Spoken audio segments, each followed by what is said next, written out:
क्योंकि हमारे साथ में बुरहानपुर के बहुत सारे बहुसंख्यक हिंदू कांग्रेसी भाई भी मौजूद थे, जिन्होंने वादा किए थे कि अगर निर्दलीय भी लड़ाई तो हम खुल के तुम्हारे साथ देंगे।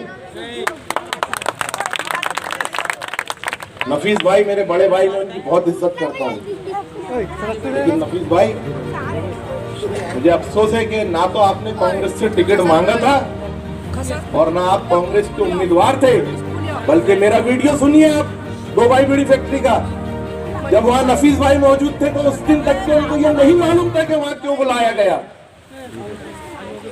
फिर अचानक जब इन्होंने देखा कि यार ये तो मुखालिफत कर रहे, निर्दलीय की बात कर रहे, क्यों? क्योंकि जो लोग इनके पीछे थे, जिनका मकसद सिर्फ ठाकुर सुरेंद्र सिंह को चुनाव हराना था, इनका मकसद भारतीय जनता पार्टी को मजबूत करना था, उनको मालूम था कि अगर निर्दलीय उम्मीदवार कोई मुसलमान लड़ गया और उसको 10-15 हिंदू जो समाज के साथ जुड़ने वाले हिंदू समाज के वोट अगर मिल गए तो मुसलमान यहाँ से चुनाव के जीत के चला जाएगा, इनके मंसूबे में पानी भर जाएगा। इनका मकसद सिर्फ ठाकुर सुरेंद्र सिंह को रोकना था, उसको चुनाव हराना था, मुसलमान को नुमाइंदा बना के चुनाव जिता के भेजना इनका मकसद नहीं था। इसलिए भोपाल से आने के बाद इन्होंने जितनी मीटिंगें लिए, ये बार बार मस्जिदों में कसम खाने का हक लेने की बातें कर रहे। मैं आज आपकी अदालत में खड़े रह के बात बोलता हूँ, शहर की जिस मस्जिद में बोले मैं वहां आने के लिए तैयार हूँ, तुम भी आ जाओ और खा लो कसम कि तुमने किसी मीटिंग में मुझे बुलाया क्या? क्यों नहीं बुलाए? क्योंकि मालूम था कि सिर्फ निर्दलीय की बात करेगा, ये MIM की बात नहीं करेगा। ये MIM पार्टी को आज से 1.5 साल पहले मैंने बीजेपी की प्री टीम बोल के जो है पत्रकार वार्ता लेके छोड़ कर आया हूँ। जब मैं MIM में था, जब यही बंसी भैया के भैया जो हमारे को बीजेपी की बी टीम बोलते थे, ये उस वक्त इनको मैं बुरा नजर आता था, उस वक्त इनको MIM पार्टी बुरी नजर आती थी। इनका मकसद चुनाव लड़के मुसलमान को जिताना नहीं था, इनका मकसद था, इनको मालूम था कि बुरहानपुर शहर के अंदर वो सुलझे हुए मुसलमान है जो किसी भी ऐसी जो मतलब बहुत ज्यादा नफरत फैलाने वाली पार्टी अगर हो उसके साथ कभी नहीं खड़े रहेंगे। तो इनका मकसद भी इतना था कि सिर्फ इतने वोट ले ले कि उम्मीदवार भी हार जाए और जो है कांग्रेस भी हार जाए। इसलिए इन्होंने जो है तो MIM से उम्मीदवार बना के लाए।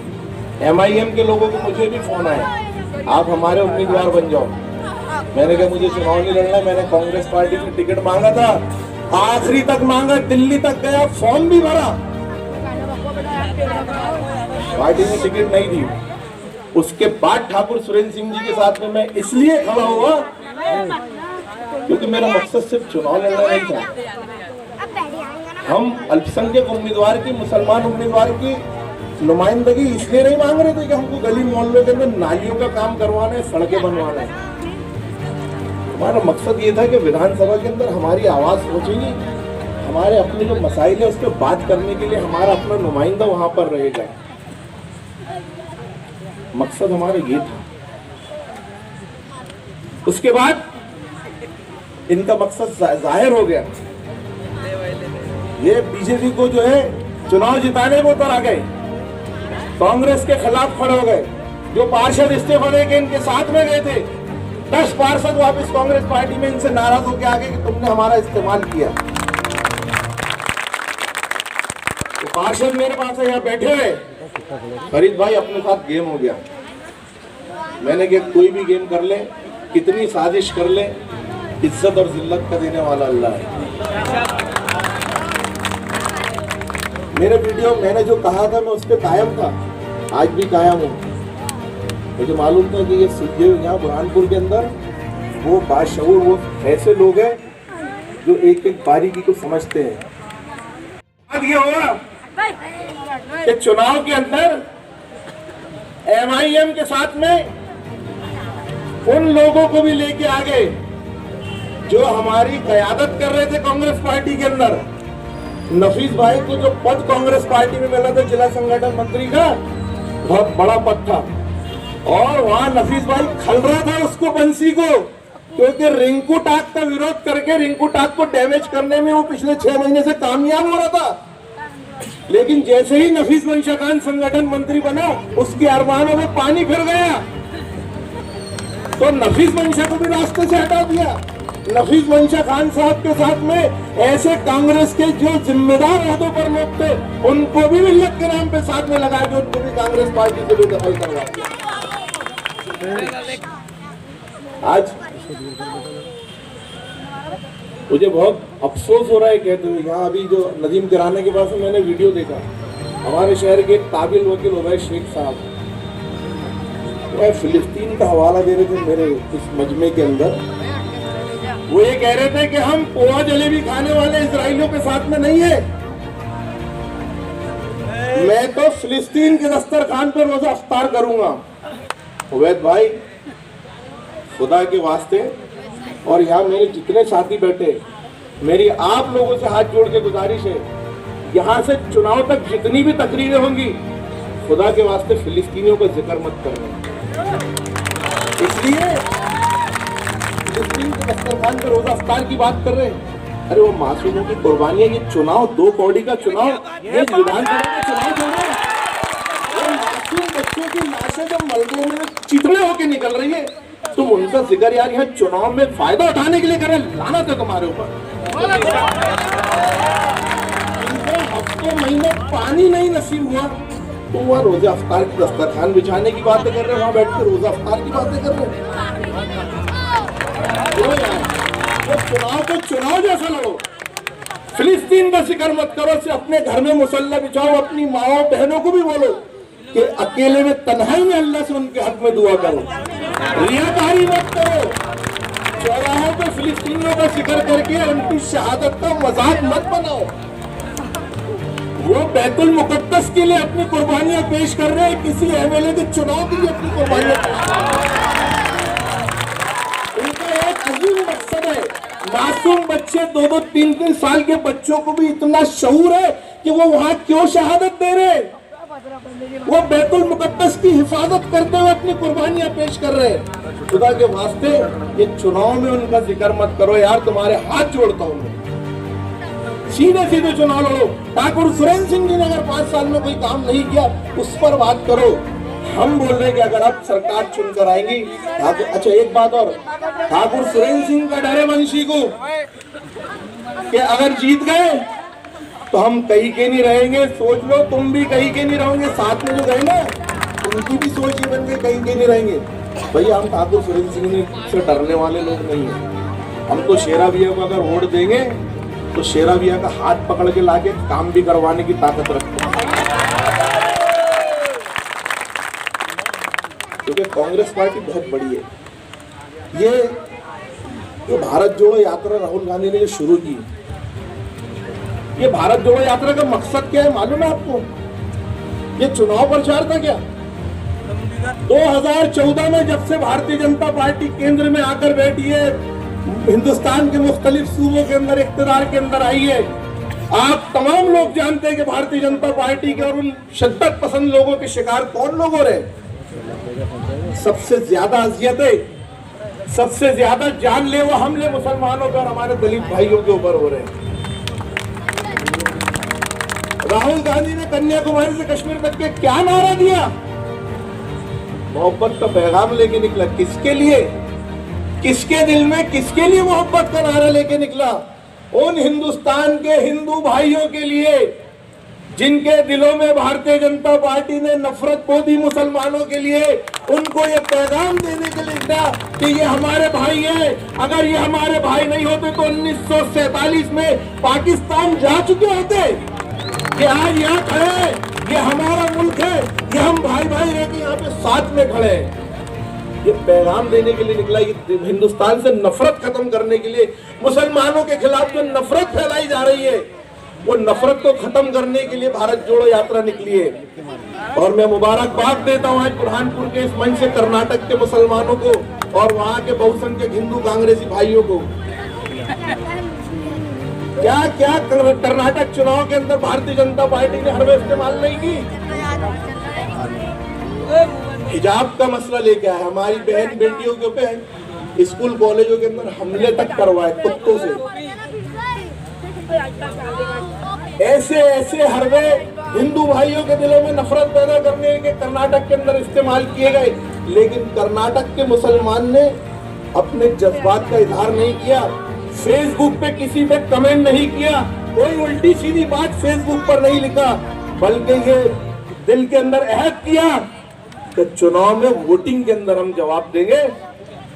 और कर्नाटक के अंदर मुसलमानों ने और उन सेकुलर हमारे हिंदू भाइयों ने मिलकर भारतीय जनता पार्टी को मुंह तोड़ जवाब दिया कि कर्नाटक के अंदर न सिर्फ कांग्रेस की सरकार बनी, बल्कि 9 मुसलमान एमएलए के चुनाव भी वहां जीत के गए हिंदू वोटों की ताकत से। अरे निर्दलीय यहाँ लड़ाना था यार, दम था तो लड़ाना था, एमएलए जीत के जाता यहाँ से, लेकिन तुमने एमआईएम से लड़ा के बंटवारा कर दिए, मुसलमानों को आपस में लड़वाने की साजिश कर रहे हो, मत करो। और मेरी नौजवानों से गुजारिश है, खुदा के वास्ते इनके बहकावे में आने की जरूरत नहीं है, बंटवारा करने की जरूरत नहीं है। 17 तारीख को चुनाव खत्म हो जाएंगे, हम सब कलमे के शरीक है। ऐसा नहीं हो कि किसी की बात किसी के दिल को चुप जाए तो जिंदगी भर वो दर्द लेके घूमे, तुम्हारे लिए नफरत लेके घूमे। नफरत के बीच मत हो। अभी कल इकबाल चौक के अंदर नांदेड़ से हमारे एमआईएम के बड़े वक्ता आए थे, सैयद मोइन साहब। मुझे लगा कि एमआईएम के एक जिम्मेदार स्पीकर आ रहे हैं तो शायद हो सकता कुछ बुरहानपुर के मुसलमानों, क्योंकि मुसलमानों की बात करें तो बुरहानपुर के मुसलमानों के नौजवानों के मुस्तकबिल की कोई अच्छी बात करेंगे। पावरलूम बुनकरों का यहाँ मसला है, पावरलूम बुनकरों की यहाँ बात करेंगे। रस्सी वाले भाई जो पेट पे रस्सी बांध के रस्सियां बनाते हैं, इनके लिए कोई योजनाओं की बात करेंगे। जो मजदूर कड़िए भाई हमारे जाते हैं, राजगीर समाज के लोग मजदूरी करने डेली मदद में, उनके लिए कोई रोजगार की बात करेंगे। हमारे तलबा और तालिबात के लिए कोई तालीम के नए रास्तों की बात करेंगे। जो भारतीय जनता पार्टी ने सिलेबस के अंदर से, जो निसाब और तालीम के अंदर से हमारी तारीख को मिटाने की कोशिश कर रही है, जो की जा रही है, उसको जिंदा करने की बात करेंगे। लेकिन मुझे उनकी तकरीर सुन के इतना बुरा लगा कि एक जिम्मेदार आदमी बुरहानपुर जैसी सरजमीन के ऊपर, शायद उस बेवकूफ को ये नहीं मालूम है कि यहाँ पर अहले दानिश हो गए शहर है, इसको दारुल अयार कहा जाता है, इसको दारुल सुरूर कहा जाता है, इसको खुशियों का महल कहा जाता है। वो यहाँ ये कह रहे हैं कि हम इसको हैदराबाद बनाएंगे। और हैदराबाद की उन्होंने मिसाल क्यों दी, मुझे लगा हो सकता कि हैदराबाद में उस्मानिया यूनिवर्सिटी है, उस्मानिया हॉस्पिटल है, हैदराबाद के अंदर हाईटेक सिटी है, तो बुरहानपुर को हाईटेक सिटी बनाने की बात कर रहे होंगे, यहाँ कोई उस्मानिया यूनिवर्सिटी बनाने की बात कर रहे होंगे। लेकिन अफसोस की बात है, उस गवार, उस जाहिल ने यहाँ जो जुमला इस्तेमाल किया कि हैदराबाद के अंदर किसी खाकी वाले की माने नहीं जानी जो मुसलमान पे हाथ डाल दे। अरे यार, इसकी जरूरत नहीं है मुझे।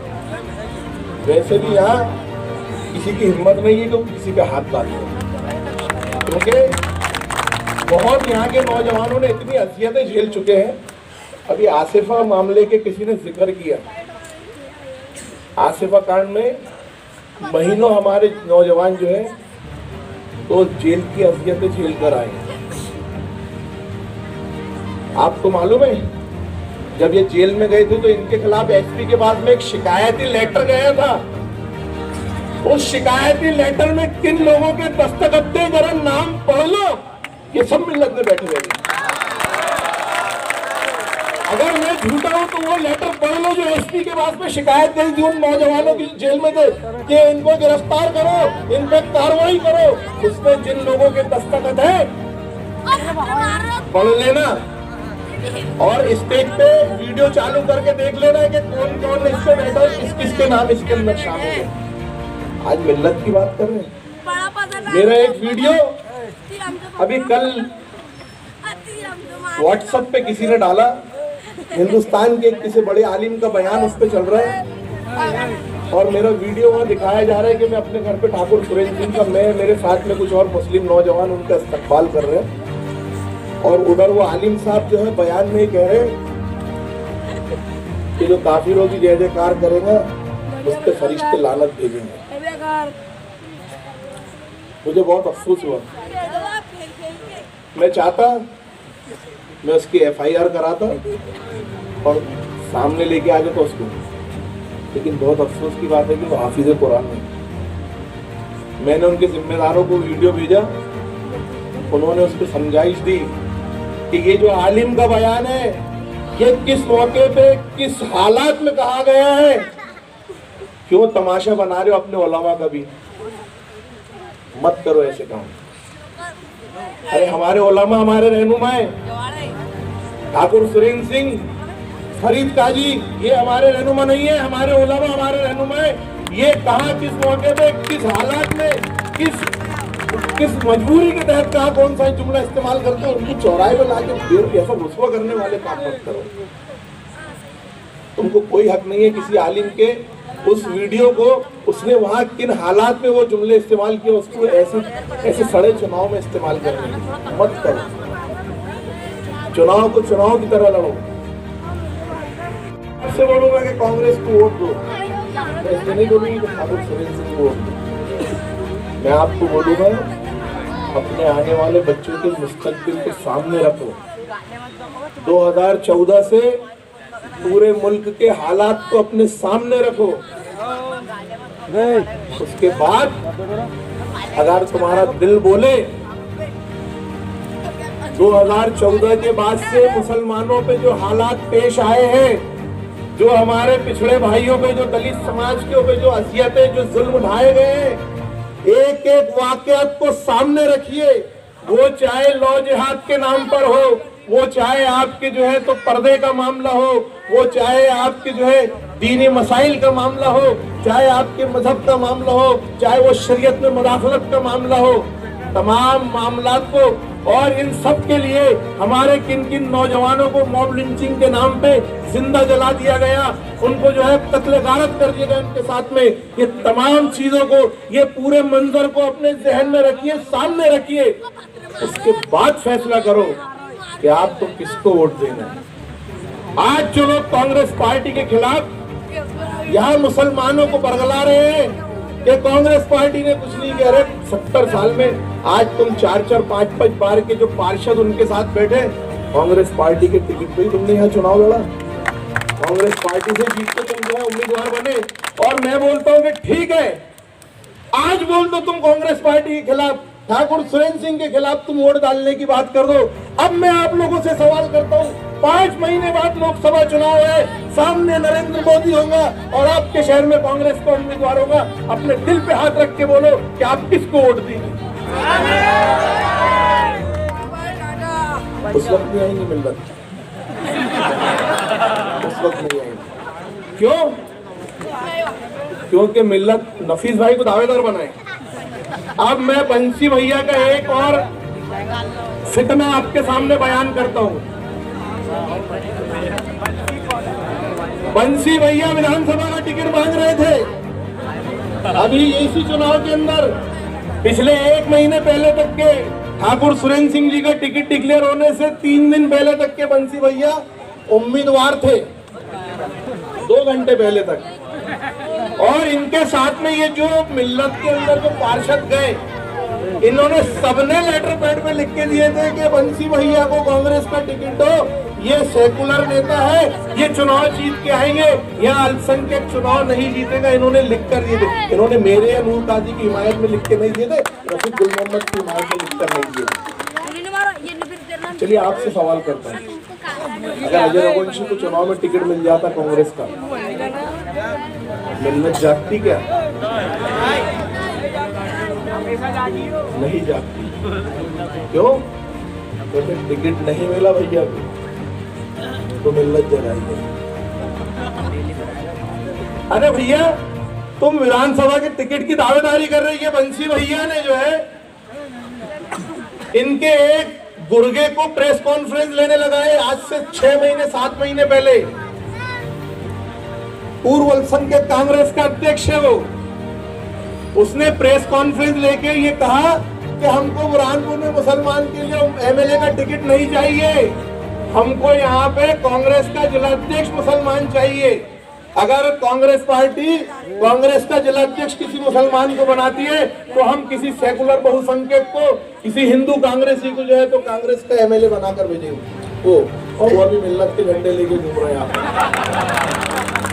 जब हम टिकट मांग रहे थे अल्पसंख्यक के नाम पर, जब वो मिल्लत नहीं थी, जब वो हम अल्पसंख्यक नहीं थे, जब बंसी भैया थे, इन्होंने बंसी भैया पे कलमा पड़े हुए, अल्लाह माफ करे, ऐसा मत करो यार, ये कौम को मत बांटो।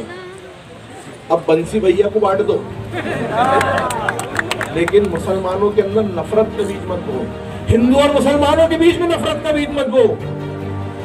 ऐसे वीडियो चला के मेरे घर पे अगर मैं अपना दिल बड़ा करके किसी हिंदू भाई का इस्तकबाल कर रहा हूँ, तो ये भी याद रखो कि ईद के दिन लाइन लगा के कई हिंदू खड़े रहते हैं आपका इस्तकबाल करने के लिए, मुबारकबाद देने के लिए। क्या चाहते हैं आपके ईद के दिन वो मुसाफिर बंद हो जाए? इस शहर को आप बंटवारा करना चाहते हैं क्या?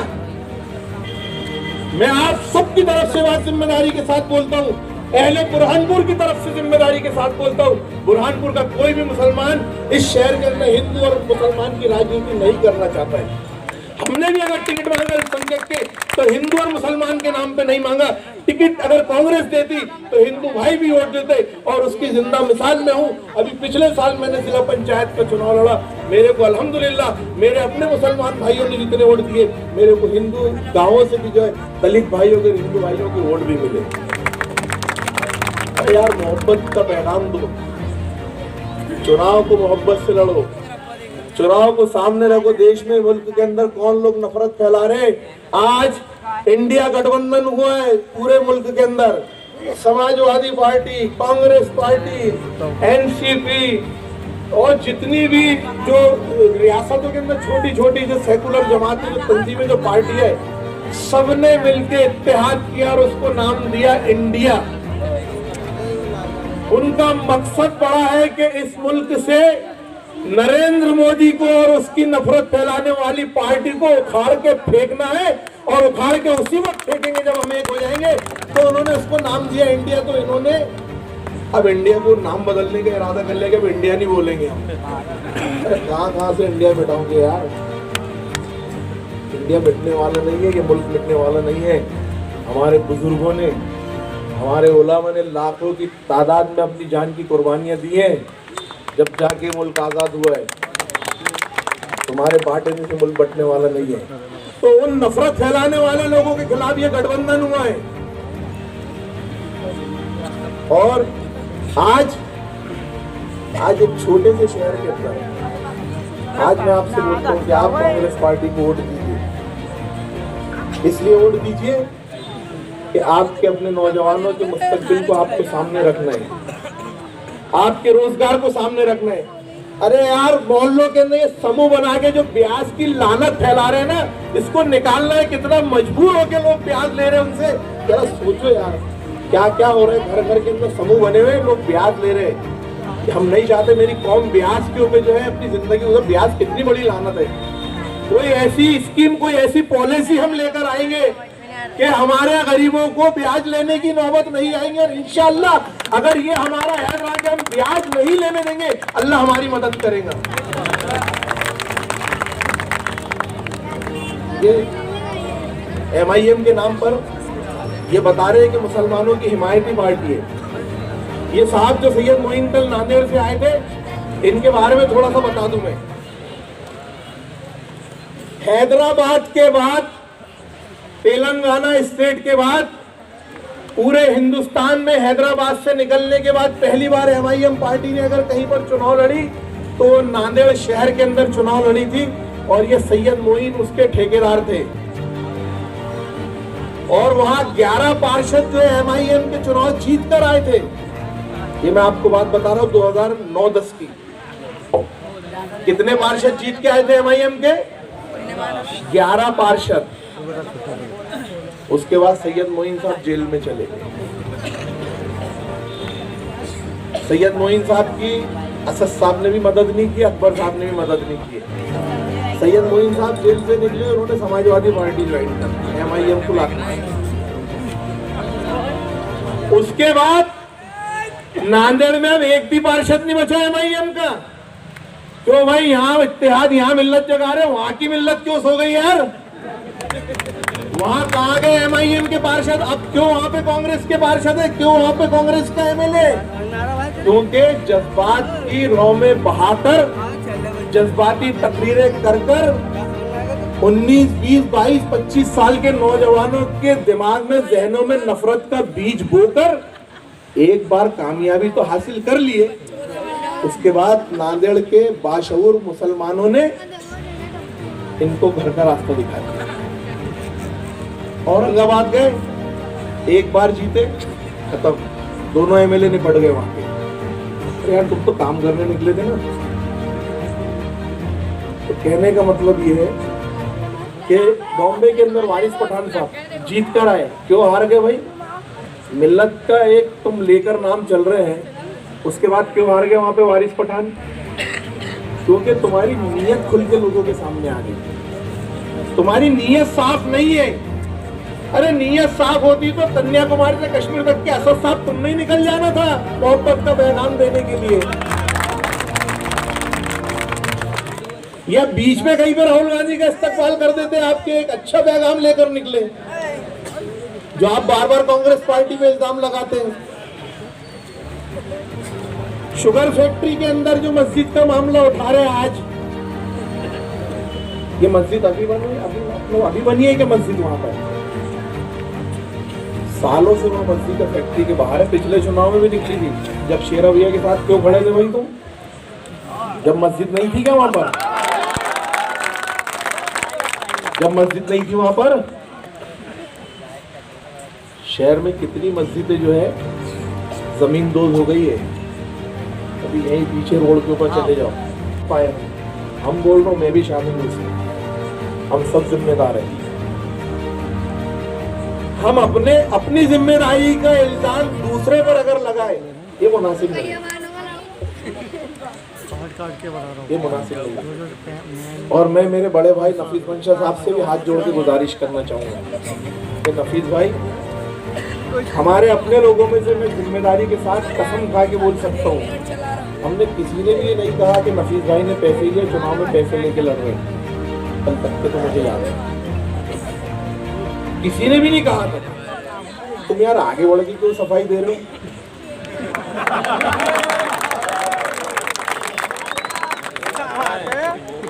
आगे बढ़ के सफाई मत दो। और मैं अभी भी बोल रहा हूँ, बिना तहकीक और तस्दीक के अपने किसी भाई पे तोहमत मत लगाओ, बिल्कुल मत लगाओ। कोई चुनाव लड़ रहे हैं, उनकी जितनी ताकत है, जितना पैसा उतना चुनाव लड़ेंगे। आप ये बोल के अपने रिश्ते मत खराब करोगे, इससे ले लिया उससे ले, सब फालतू बातें, ये कहा सुनी वाली बातें हैं। सिर्फ ये देखो कि हालात क्या है, हमको कौन बांटने की कोशिश कर रहा है। उसने बांट दिया, वो एक बंसी ने सबको बांट दिया, और वो फिर खड़ा हुआ है वहां पर पर्दे के पीछे से अपने खेल खेल रहा है, एक एक चाले चल रहा है। वो नहीं आके बैठा कल इकबाल चौक के अंदर स्टेज चल रहा है, सामने आएगा तो कांग्रेस से लात मार के बाहर निकाल देंगे, तो उधर से निकलना भी नहीं चाहता है। 18 साल में भी उसका पेट नहीं भरा है अपने पद से, किसी को आगे भी नहीं आने देना चाहता है। तो यार भाई, तेरा टाइम हो गया पूरा, अब चलने में भी तेरे को तकलीफ होती है, आराम से बैठ के तमाशा देख, लेकिन मेहरबानी करके मेरी कौम को बांटने की नापाक साजिश मत कर। 4 मिनट बचे। मेरी अगर कोई बात आपको ऐसी लगी हो कि मैंने बुरा कहा, मैंने कहा था कि अगर कोई गुस्सा हो तो मुझ पर निकाल लेना, लेकिन खुदा के वास्ते वो नौजवान जो अभी पत्थर फेंक रहे थे, यार मत करो ये काम, किसी को पत्थर लग जाए। कोई संगरेजों को फजीलत है गोहर पारों पर, मेरे शहर को जलने से बचा ले यार, आग कागज की भरत उठती है दीवारों पर। नौजवान साथियों, हम चुनाव जैसे जैसे करीब आ रहा है, वैसे वैसे चुनाव का माहौल गर्म हो रहा है। मैं अपने नौजवान साथियों से, आप सभी से इस बात की गुजारिश कर रहा हूँ कि किसी के बहकावे में आने की जरूरत नहीं है। इंशाअल्लाह ताला वक्त बहुत कम है, मैं तफसील से अपनी बात को इकबाल चौक पर रखूँगा। यही लड़ाई मेरी फरीदुद्दीन मुजाहिद से चल रही है, और यही एक बात थी कि मैं पहले बोलूं कि बाद में बोलूं, इसलिए ये हम झगड़ा तो आपस में करते रहेंगे। लेकिन आज फरीद ने जिस बेबाकी के साथ अपने ख्यालात का इजहार किया है, तो मुझे लग रहा था कि आज से 30 साल पहले आज जो फरीद बोल रहा है, फरीद नहीं बल्कि मुइन अंसारी बोल रहा है, उसने अपने माजी की याद दिलाती है। नौजवान साथियों, आने वाली 17 तारीख को आप सही इंतखाब करते हुए अपने चुनाव के निशान पंजे पर मोहर लगाने की को लगाएंगे और भारी मतों से भाई सुरेंद्र सिंह शेरा को कामयाब बनाएंगे इंशाअल्लाह ताला। 14 तारीख